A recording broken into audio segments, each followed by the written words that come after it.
Okay, so our next series of retrospective reviews that we are doing is the Superman movies. So we are getting all the original four Superman, Superman Returns, Man of Steel, and Batman vs Superman. We're going to be talking about them and comparing them with each other as we progress. And today we are starting with the original Superman, the movie. Now, this one came out way back in the day, and we're going to talk about it. I want to hear your thoughts. Smash it down in that comment section below. Smash that like button for me and click subscribe. And let's get into this retrospective look at the Superman movie.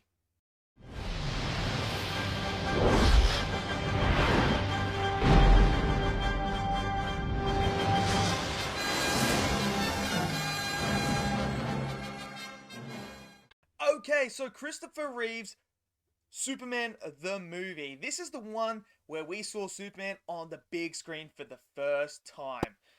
What a joy. I wasn't alive then, so I didn't get a chance to see it on the big screen. So, yeah. I mean, I guess I can't comment on seeing it on the big screen, can I? Because I wasn't around then. But many people did, and this was a cult classic. It was made back in 1979, I believe. So it is a product of the time. Now, when we come to talking about this movie, obviously the visual effects and everything to do with the filmmaking is not going to be anywhere near the level of a Man of Steel or a Batman vs Superman. It's just not, because they didn't have the technology to do that stuff.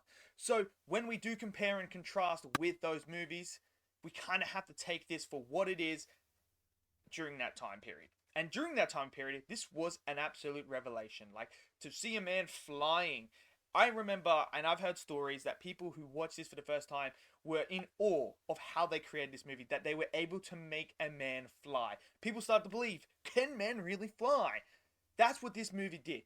And that is a credit to itself, that it was able to create that realism. So, like what Avatar does for us now, where we look at it and we go, damn, that looks like they're actually filming underwater. This was that time where they're like, bro, they actually made Christopher Reeve fly, and it looks realistic back then. But now, obviously, with the technology and stuff like that, you kind of look at it and you're kind of like, yeah, it doesn't look real, does it? No. But that's just the product of time. You know, things like that. Does it hold up? Not quite, but it's still an enjoyable film. And we're going to talk about it because there's a lot that I have issues with this film. I really do. While I do like this film, there are things where I'm kind of scratching my head. So let's start off with Christopher Reeve as Superman. I like him as Superman. Is he my favorite Superman? No, that spot belongs to Henry Cavill. I love Henry Cavill Superman, but Christopher Reeve is definitely a close second.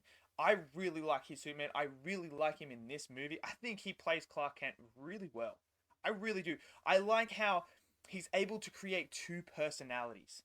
And it is summed up in one scene where he's down the alley with Lois Lane and they're about to get mugged. And you see him play Clark Kent as this nervous guy that's like, oh, we should do what he wants to do, Lois. Like, just give him your handbag and everything like that. Knowing full well that, like, bro, this guy can't touch him. Like, he can't do anything. This is Superman. So, I love that aspect. I really do, how he's able to portray that and make me believe that they are two different people.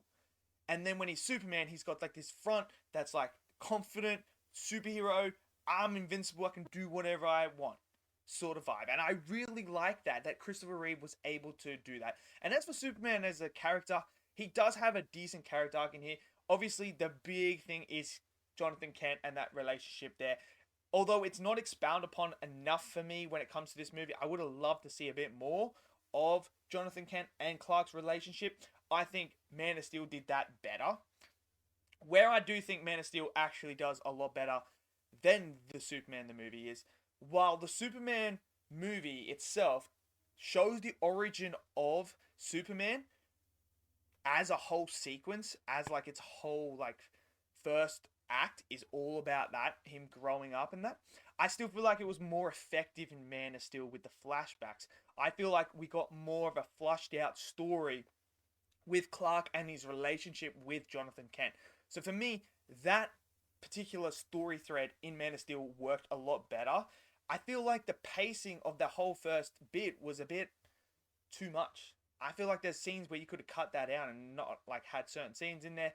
And when Jonathan Kent does die in this movie, the weight isn't quite there emotionally for me. Where in Man of Steel, I felt like that because I felt the weight of that emotion, of that attachment with Clark and Jonathan, and how Jonathan instilling his values onto Clark to help him become a better person and not become an evil tyrant that's going to take over the world. And I felt like that's what was missing in this movie with that whole opening sequence when it comes to his origin story.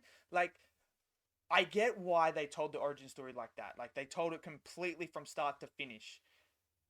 Because it's the first movie. You kind of have to. So it's like when the first Batman comes out, you got to show the first Batman origin, you got to show the Spider-Man origin. But then when you're rebooting and stuff like that, it's kind of like, yeah, we've already seen the origin.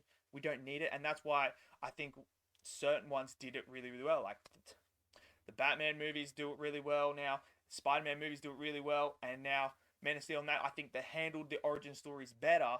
But this is the first movie. So I got to give it a pass when it comes to showing a whole full origin story of Superman because of it being the first one and showcasing everyone, hey, look, this is Superman's origin. This is where he come from. This is how it's to be. Now, the whole Krypton sequence at the start of this movie, I'm not the biggest fan of this one. I definitely prefer the Man of Steel one, the Zack Snyder vision when it comes to that. I feel like Snyder's world that he created for Krypton felt more livable with beings being on it. I felt like that was more believable. When it comes to this one, it just feels like a ice shelf floating in space. And I'm kind of sitting there like, doesn't quite work there. And obviously, they're putting in the threads of Zord straight away there. General Zord is there. They're showing that whole conflict happening as well. But he's not the villain of this movie. And obviously, the product of the time, again, is the costume design. The costume design is actually... I'm not the biggest fan of those bright white costumes that they're wearing on Krypton. I am not the biggest fan. But it is what it is. Product of the time. That was the fashion back then. That's what they went with. That's what it is. Obviously, I prefer the ones in Man of Steel now because I think that looks just better, more sleek, better looking. Where that one, not quite works well for me. But that whole sequence, it's okay. It's okay. It is what it is. That's really what I can say about that. Now, some other characters. Lex Luthor. I'm not the biggest fan of Lex Luthor in this film, and there's a reason for that. One, I don't like his motive. I don't think his motive fits well. Like, his motive is to destroy California so that he can have the whole coast. And I feel like that was a bit of a lazy sort of motivation for him. I mean, Lex isn't flushed out in this movie to me, and I feel like that's a problem. I would love to see Lex Luthor completely flushed out. I felt like we spent too much time with the origin side of Superman where we could have cut scenes down, and this is where my pacing issue comes in. There's scenes where you could have cut things out and we could have focused more on Lex, and I feel like flushing Lex out as a villain would enhance this film a lot more and giving him a bit of a better motive where he's like has something to do with Superman, where he's not a fan of what Superman is doing and like he's afraid that he's going to take over the world or something like that. Like, that to me would work much better for Lex's motive than him just going, I'm buying up real estate here so that I can blow up this bit of California so that sinks to the ocean and I'm the new LA and everything like that and I own all that. Like, it's kind of like, come on, man. Really? Can we do a bit better than that? So for me, that didn't work. I'm not the biggest fan. I just wanted Lex to be more fleshed out. And I think his minions are a bit too dumb when it comes to things like that. And obviously his conflict with Superman, you know, it is what it is. It's hard to make because Superman's a high-powered being. So you've got to find a way to depower him so that a human can take him on. And obviously you got the kryptonite in here. This is where we find out that, kryptonite is his weakness. So we see Lex use that in here as well. And yeah, there's a bit of a comedy element to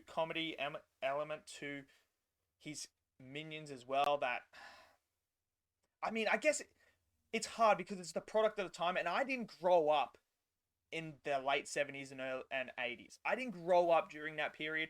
I'm obviously 90s onwards, so I don't know what the vibe was back then. So it's hard for me to tell you guys like this worked because of the product of the time, because I didn't live during that time. I can only tell you my experience now and how I feel about this movie. So obviously people who grew up with this movie are going to have a different attachment to it and go, hey, this works because of the time period. And I haven't grown up in there, so I can't comment on the time period, but I'll give it the benefit of the doubt when it comes to the comedy element of his sidekicks.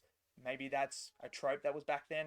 I'm not 100% sure, but it is what it is, and I can accept it. It's not overpowering, but it's still there, but it's like not enough to annoy you to the point where you're like, just turn it off. Now, as for Lois Lane, I feel like she's a bit dumber in this movie than in all the other ones. I feel like Lois Lane's supposed to be quite smart, as far as I'm aware, but I feel like they dumbed her down for this movie, and she is very much a damsel in distress a lot of times in this movie, and I would like to see her maybe not be so much, but hey, again, it is what it is. That's just a pet peeve of mine. I'm not the biggest fan of like their girlfriends and lovers and that always being a damsel in distress. It doesn't make sense, but I'm glad Lex Luthor didn't go after her, because then I would have been like, yo, what's going on here?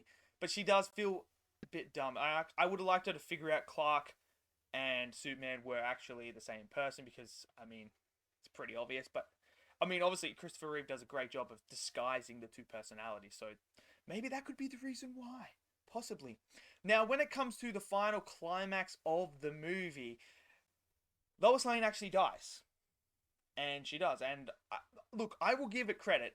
What I love is the whole idea of his father actually telling him that he's not allowed to use his powers to interfere with humanity. He's supposed to just lead them in a way and not interfere and change the course of history or anything like that. Which I like that idea and that dilemma. And when Lois Lane dies, he obviously has that dilemma where he goes back in time, he flies out and he flies around the Earth and rewinds time back that way. Now, it doesn't make sense. It really doesn't. But it is what it is. I'm not the biggest fan of it, but it is what happens. So, you know, that's what happens. He runs back time and then runs back the opposite way to hold time and put it back where it was. And then obviously saves Lois. But I like that dilemma that he's having. Like, do I follow what I'm supposed to do and not save Lois, like the person I love? I have all these powers. I couldn't save my father, Jonathan, but I can save Lois here. And he goes against that and changes time to save her. So I like that dilemma that he had, that battle, and him coming to his senses to do that.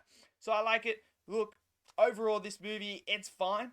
I don't think it's like a masterpiece or anything, but it's definitely a classic. It's definitely a good Superman movie.